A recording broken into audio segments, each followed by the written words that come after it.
శ్రీదేవి భాగవతము. నారదుడు శ్రీగా మారిపోవడం. అతి మనోహరమైన శ్వేతద్వీపంలో ఉంటున్న నారాయణుడిని దర్శించడానికి ఒకప్పుడు నేను వెళ్ళాను. సప్తస్వరాన్వితంగా సామవేదం గానం చేస్తూ మహతి మ్రోగించుకుంటూ వెళ్ళాను. చతుర్భుజుడు, శంఖగద చక్ర గదాన్వితుడు, కౌస్తుభోద్భాసితుతో రస్కుడు, పీతాంబరవరి దీనుడు,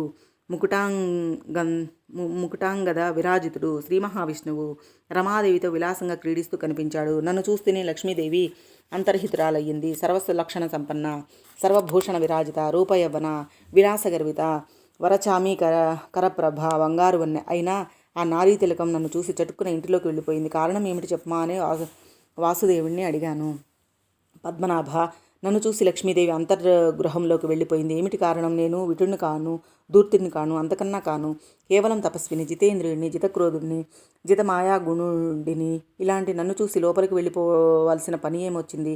విష్ణుమూర్తి చిద్విలాసంగా నవ్వి, నారదా, ఇది ఇంతేనయ్యా. పతి తప్ప మరింకా ఏ మగాడినైనా పత్నికి పరాయివాడే, పరపురుషుడి ఎదుట నిలబడకూడదు అనేది పతివ్రతల నీతి. నారదైవం విధానీతిర్నస్తాతవ్యం కదాచన పతిం వినాన్య సాన్నిధ్యే కస్య చిద్యోషయా క్వచిత్. ఎంతటి విద్వాంసులైనా, జితేంద్రులైనా, నిరాహారులైన, మహాయోగులైన మాయను జయించడం అసంభవం. నేను జితేంద్రియుణ్ణి, జితమాయా గుణుడిని అని నువ్వే అన్నావే. ఆ మాట దేవతలకైనా అనుకోదగినది కాదు. నువ్వేమిటి, నీ తండ్రి, నేను, శివుడు కూడా మాయను జయించలేం. సనక సనందనాది మునీంద్రులకే అది సాధ్యం కాలేదు. నువ్వనగా ఎంత దేవమానవ తిర్యక్కులలో ఏ రూపాన్ని, ఏ శరీరాన్ని ధరించినప్పటికీ అది చాలు మాయను జయించలేం అనడానికి. త్రిగుణాత్మక శరీరంలో మిడిన తర్వాత మాయను ఎవరు కానీ ఎలా జయించగలుగుతారు? అసంభవం. కాలమే మాయాస్వరూపం. అది రూపరహితమై రూపాలను ధరింపచేస్తుంది. విద్వాంసుడైనా, మూర్ఖుడైనా, మదస్థుడైనా శరీరధారి ప్రతివాడు మాయా వివసుడే. అదే ఇతడికి స్వభావాన్ని బట్టు కర్మను అనుసరించు వికలుడిని చేస్తుంటుంది. దాని చేష్టితాలు పరమ దుర్జ్ఞేయాలు నీకు నాకు అందవు. వ్యాసమహర్షి, దేవదేవుడు జగన్నాథుడు అనిపించుకుంటున్న శ్రీమన్నారాయణుడు ఇలా చెబుతుంటే నేను చాలా విస్మయం చెందాను.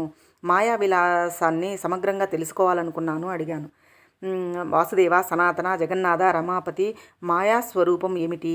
అది ఎటువంటిది? దాని బలం ఎంతటిది? ఎక్కడ ఉంటుంది? ఆధారం ఏమిటి? ఇదంతా దయచేసి వివరించు అని ఆ మాయా మహాదేవిని దర్శించాలనుకుంటున్నాను. దర్శింపచే సమ్యక్ జ్ఞానం ప్రసాదించు. నారద, ఏమి చెప్పమంటావు?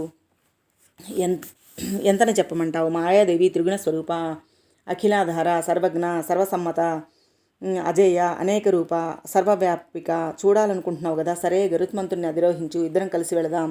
అజితాత్మలకు కనిపించని మహామాయాదేవిని నీకు చూపిస్తాను. చూసిన తర్వాత విషాదానికి లోనవుతావేమో. మనస్సుని దృఢపరచుకోవాలి సుమా.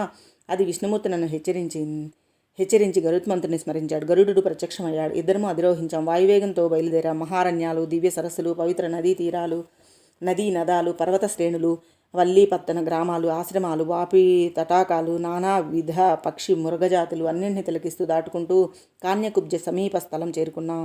అక్కడ ఒక అతిలోక సుందరమైన సరస్సు కనిపించింది. నిండా వికసించిన రంగురంగుల పద్మాలు, హంసకారండవ, చక్రవాది జలపక్షి సమూహాల కోలాహలం, తుమ్మెదల ఝూంకారాలు, స్వచ్ఛంగా నిర్మలంగా ఉన్న మధుర జలం క్షీర సముద్రకంతో పోటీ పడుతుందనిపించింది. ఆ దివ్య సరోవరాన్ని చూసి శ్రీ మహావిష్ణువు ఇందులో స్నానం చేసి కాన్యకుబ్జ పట్టణంలోనికి ప్రవేశిద్దామని గరుత్మంతుడిని కిందకి దిగమన్నాడు. గరుడు ఆ సరోవర తీరంలో మెల్లిగా వాలాడు. శ్రీహరి ముందుగా దిగి నా చూపుడు వేలు అందుకొని నన్ను దింపాడు. సరోవర సౌందర్యాన్ని ప్రస్తుతిస్తూ ఒడ్డుకు తీసుకువెళ్ళాడు. అక్కడ ఒక చెట్టు నీడలో విశ్రమించాడు. నారదా, ముందు నువ్వు స్నానం కానివ్వు, తర్వాత నేను చేస్తాను అన్నాడు. సరేనని నేను సరోవరం వైపు చూశాను.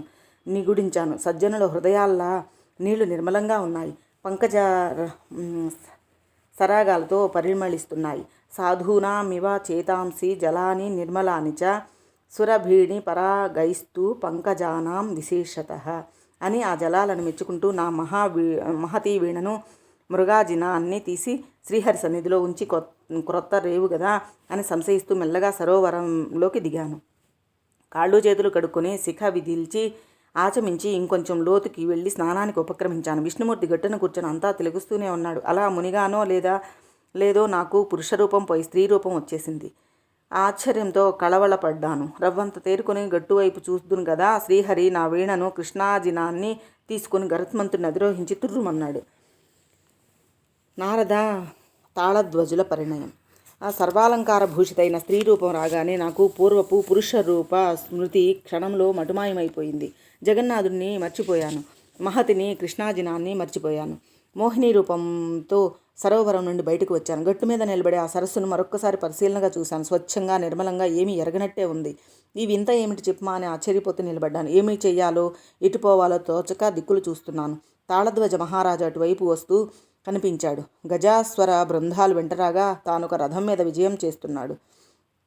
కోడె వయస్సులో సువర్ణ దివ్యాభరణ భూషితుడై మళ్లీ పుట్టిన మన్మధుడిలా విరాజిల్లుతున్నాడు. గజాస్వర ధబృంధైచ్చ సవృతో రథ సంస్థిత యువాభూషణ సంవీతో దేహవానివ మన్మద. అల్లంత దూరం నుంచే నన్ను చూశాడు. నా సౌందర్యానికి ముగ్ధుడయ్యాడు.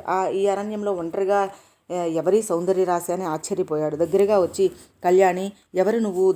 దేవతావనివా మానవాంగనవా గంధర్వోగరగా కాంతామణివా?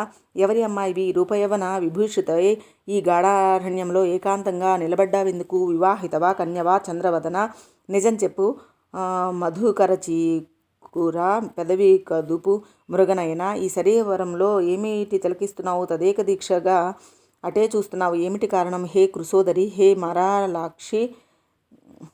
మరాళాక్షి, హే మదన మోహిని, నన్ను పతిగా వరించిన రాజభోగాలు అనుభవించు. తాళధ్వజుడు అనురక్తుడై పలవరించాడు. నేను క్షణకాలం ఆలోచించాను. మృదుమధురంగా బదులు పలికాను. హే రాజన్, నేనెవరి కూతుర్నో నాకే తెలియదు. తల్లిదండ్రులు ఎక్కడ ఉంటారో తెలియదు. ఎవరు నన్ను ఈ నదీ సరోవరంలో విడిచిపెట్టారో అంతకన్నా తెలియదు. ఏమి చేయాలో, ఎక్కడికి వెళ్ళాలో, నా అదృష్టం ఎలా ఉందో ఏమీ తోచక ఇలా నిలబడ్డాను నిరాధారను. ఏమి చేయాలా అని ఆలోచిస్తున్నాను. దైవమే దిక్కు, ఎటు నడిపిస్తాడో. నువ్వు ధర్మజ్ఞుడివి, నీకు ఎలా అనిపిస్తే అలా చెయ్యి. నువ్వు తప్ప నాకు సంరక్షకులు ఎవరు లేరు. తండ్రి లేడు, తల్లి లేదు, ఇల్లు లేదు, వాకిల్ లేదు, బంధువులు లేరు, చెలిమికత్తెలు లేరు. ఒంటరి దానను, నీ దానను. నా పలుకులకు తాళధ్వజుడు మురిసిపోయాడు. మనసులో మన్మధుడు గిలిగింతలు పెట్టాడు. వెంటనే భృత్యులను పిలిచి, బంగారు పల్లకి సిద్ధం చేయండి, పట్టు వస్త్రాలు తెరచిపెట్టండి, కట్టండి, మెత్తటి పరుపులు పరవండి, బాలీసులు సర్దండి. ఈ విశాలాక్షి అధిరోహిస్తుంది, మనతో రాజధాని వస్తుందని ఆజ్ఞాపించాడు. క్షణంలో నేను బంగారు పల్లకిలో ఉన్నాను. కుదుపు తెలియకుండా బోయిలు మోస్తూ ఉన్నారు. తాళధ్వజ రాజధానికి చేరుకున్నాను. ఒక శుభముహూర్తాన్ని నన్ను మహారాజా అగ్నిసాక్షి వివాహం చేసుకున్నాడు. ఆ నిమిషం నుండి అతడికి ప్రాణాధికంగా ప్రియురాల్ని అయ్యాను. సౌభాగ్య సుందరి అని నామకరణం చేశారు. అనుక్షణము అలాగే పిలిచేవాడు. కామశాస్త్రం చెప్పిన రీతిలో నిరంతర భోగవిలాసాలతో తాళధ్వజుడు రేయంబౌలు నాతోనే గడిపాడు. రాజకార్యాలన్నీ మంత్రులని అప్పగించేశాడు. కామ కళారయుతుడై కాలానికి కళ్ళెం వేశాడు. ఉద్యానవనాల్లో, సరోవరాల్లో, తటకాలలో, గిరిగంధరాలలో, గిరి శిఖరాలలో, మహాసౌధాలలో వారిణీమదమత్తుడై నాతో శృంగారకేళి విలాసాలతో తేలియాడాడు. వ్యాస మహర్షి, నిజం చెబుతున్నాను, నేను అలానే తన్మయం చెందాను. క్రీడా రసవశీకృతమయ్యింది నా అంతరంగం. నా పూర్వ శరీరం కానీ, పురుషరూపం కానీ, మునిజన్మ కానీ ఏమీ జ్ఞాపకం రాలేదు. అతడు నా పతి, నేను అతడి పత్నిని, మా పట్టమహిషిని, విలాసాలు తెలిసిన ప్రియవల్లభను. జీవితం సఫలమయ్యింది. యవ్వనతీత్వం చరితార్థమయ్యింది. 12 సంవత్సరాల కాలం క్షణంలా గడిచిపోయింది. నేను గర్భం ధరించాను. రాజుగారి ఆనందం అవధులు దాటింది. వేద విపురులను రావించి యథావిధిగా గర్భ సంస్కార కర్మలు జరిపించాడు. నా మనస్సు ఎల్లప్పుడూ ఉల్లాసంగా ఉండేందుకు అన్ని జాగ్రత్తలు తీసుకున్నారు. గర్భిణులకు రకరకాల కోరికలు పుడతాయట. దాపరికం లేకుండా అడుగు, నీ కోరిక ఏదైనా సరే తీరుస్తానంటూ రోజు ప్రేమగా నిర్బంధించేవాడు తాళధ్వజ మహారాజు. కానీ సిగ్గుతో ఏనాడు ఏదీ నేను అడగలేదు. 10 నెలలు నిండాయి. 12 కొడుకునికి పుట్టాడు. గ్రహ నక్షత్ర తారా లగ్న బలాలు చాలా శుభప్రదంగా ఉన్నాయి. రాజు నేను ఎంతగానో సంతోషించాను. రాజ్యమంతటా ఉత్సవం ప్రకటించాడు. జాతకర్మల మహావైభవంగా జరిపించాడు. వీరవర్మ అని నామకరణం చేశాడు. 2 ఏళ్ల తర్వాత మళ్ళీ గర్భం ధరించాను. సర్వశుభలక్షణ సంయుతుడై మళ్ళీ మగపిల్లవాడే జన్మించాడు. ఇతనికి సుధన్వుడను పేరు పెట్టాడు. ఇలా నాకు మొత్తం 12 మంది మగపిల్లలు కలిగారు. వాళ్ళ ఆలనాపాలనలతో నేను పూర్తిగా సమ్మోహనంలో మునిగిపోయాను. ఆ తర్వాత మరో 8 మందిని ప్రసవించాను. నా గార్హస్థ్య జీవితం పరిపూర్ణంగా చరితార్థమయ్యిందని సంబరపడ్డాను. ఎంతగానో మురిసిపోయాను. యుక్త వయసులు రాగానే అందరికీ యథాక్రమంగా వివాహాలు జరిపించాము. కోడళ్లతో, మనమళ్లతో, మనవరాళ్లతో నిరంతరం కోలాహలంగా జీవితం గడిచిపోయింది. ఒక్కొక్కసారి వీళ్ళని చిన్న చిన్న అనారోగ్యాలు చేయడం, దానికి నేను విలవిలలాడిపోవడం, మరొకప్పుడు వీళ్లల్లో వీళ్ళు కలహించుకోవడం, నేను బాధపడడం, కోడళ్ల తగులు, మనమళ్ళ గిల్లి కజ్జాలు, మనవరాండ్ల ఆడపాటలు, సుఖదుఖాల సమ్మిశ్రంగా సాగుతున్న సంసార మహార్ణవంలో నిండా మునిగిపోయాను. పూర్వము విజ్ఞానము, శాస్త్రజ్ఞానం అంతా మరుగున పడిపోయింది. స్త్రీ స్వభావంతో ఇంటి పనుల్లో తలమునిగిపోయాను. నాలో ఒక అహంకారం బయలుదేరింది. నా పుత్రులు మహాబలశాలురు, నా కోడళ్ళు గుణవంతురాండ్రు, నా మనములు మనమరాళ్ళు ఆరోగ్యవంతులు, ఈ లోకంలో నాకన్నా ధన్యురాలెవరు? అలాంటి ఆలోచనలతో అహంకారించానే తప్ప, అయ్యో నేను నారదుడిని కదా, భగవంతుడు వంచాడు, ఇలా ఆడదాన్నై సంసార కూపంలో పడపోయాను కదా అని ఏనాడు విచారించలేదు. అటువంటి ఆలోచనే రాలేదు అసలు. కృష్ణద్వైపాయన నేను మహారాజ్ఞిని, శుభాచారను, బహుపుత్రవతిని, పతివ్రతను, పరమ ధన్యురాలను కదా అనుకుంటూ సంసార సమ్మోహమే పొందాను. నారదో హం భగవతా వంచితో మాయయా కిల న కదాచి మయా సేవం చింతితం మనసా కిల. రాజపత్ని శుభాచార బహుపుత్రా పతివ్రత ధన్యాహం కిల సంసారే కృష్ణైన్వం మోహితస్త్వహం. శతాధిక సంవత్సరాలు సంతోషంతో గడిచాయి. ఒక రోజున మహాబలవంతుడైన ఒక శత్రురాజు మా దేశం మీదకి దండెత్తి వచ్చాడు. చతుర్విధ సైన్యాలతో కాన్యకుబ్జాన్ని చుట్టుముట్టాడు. నా పుత్రులు పౌత్రులు యుద్ధానికి సన్నద్ధులై రణరంగానికి వెళ్లారు. ఘోర సంగ్రామం జరిగింది. కాలయోగం కలిసి రాలేదు. రణరంగానికి వెళ్ళిన వాళ్ళు తిరిగి రాలేదు. తాళధ్వజ మహారాజు ధైర్యం కోల్పోయాడు. దుఃఖిస్తూ అంతఃపురానికి వచ్చాడు. నేను దుఃఖం పట్టలేక రణరంగానికి పరుగు తీశాను. పుత్రపౌత్రుల కళేబరాలను చూసి దిక్కులు పెకటలేలా భోరణ విలిపించాను. శత్రురాజు తాను వచ్చిన పని అయిపోయిందన్నట్టు వెనుదిరిగి వెళ్ళిపోయాడు. వాడిని చూసి ఎంతగానో తిట్టిపోశానో నాకే తెలియదు. హా పుత్ర క్వా గతాహ అంటూ పిచ్చెక్కినట్టు నోరు నెత్తి బాదుకుంటూ నేల మీద పడి దొల్లి ఏడ్చాను. దేవుడు ఎంత దుర్మార్గుడు, ఎంతలో ఎంత చేశాడు అంటూ వలవటిస్తున్నాను.